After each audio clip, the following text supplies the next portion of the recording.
Greetings, fellow speculators. There's this little company I like to watch called Midland Exploration. The last little update I put out on this company, they were talking about doing a private placement.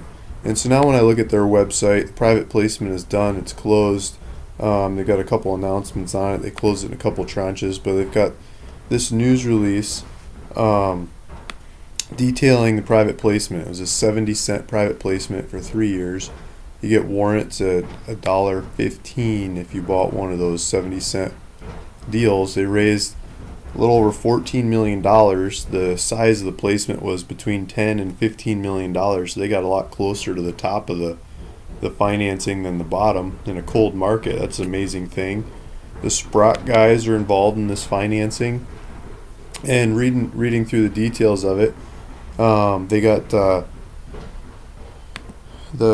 Quebecese type people to put up maybe a third of the financing, and they got they paid some finder's fees to somebody, almost $500,000, and they put out a $500,000 warrants too. They're good at 70 cents for 2 years, where the deal's good for 3 years. So whoever found and figured out this deal looks like paid pretty handsomely with cash and upside in the warrants. That would have been nice to figure out. I wish I were that quick on my toes, but I missed that one.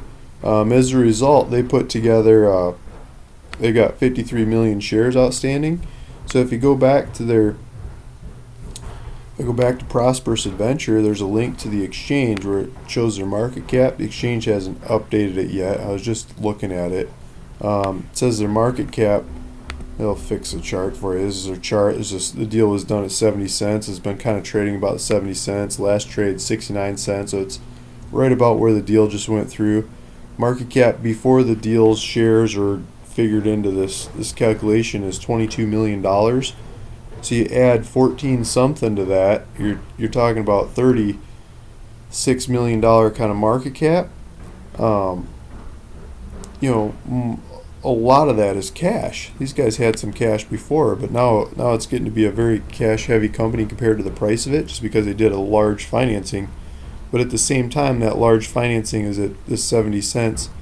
Without any news, it would probably be hard to get them past that 70 cent price in a cold market. So it probably sits there, that 70 cent financing, for a while, and turns its wheels, unless basically all the people that bought into it are just new shareholders that want to hold forever. Which probably that Quebec slice is probably not going to trade, but some of those shares will probably trade after the 4-month hold.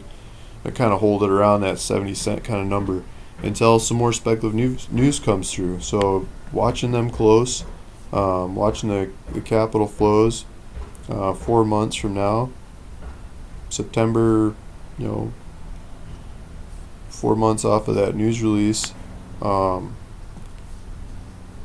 May 5th, probably September 5th, ish, those shares should come free trading. You'll probably see a lot more shares trading on the markets than are trading right now.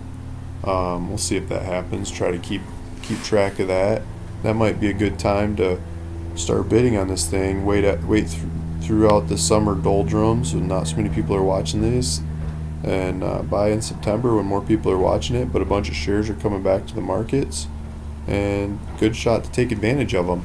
So didn't get involved in the financing, but the backside of it, batting clean up, buying some shares off the people that did, might be a good deal. You might know a lot more about the company then and where the markets are at. So watching Midland Exploration, symbol MD, in the Canadian markets, and just following their capital flows. If you're interested in these kinds of updates and Midland Exploration or other companies like them, please subscribe to my YouTube channel and check out my website, ProsperousAdventure.com. Thank you.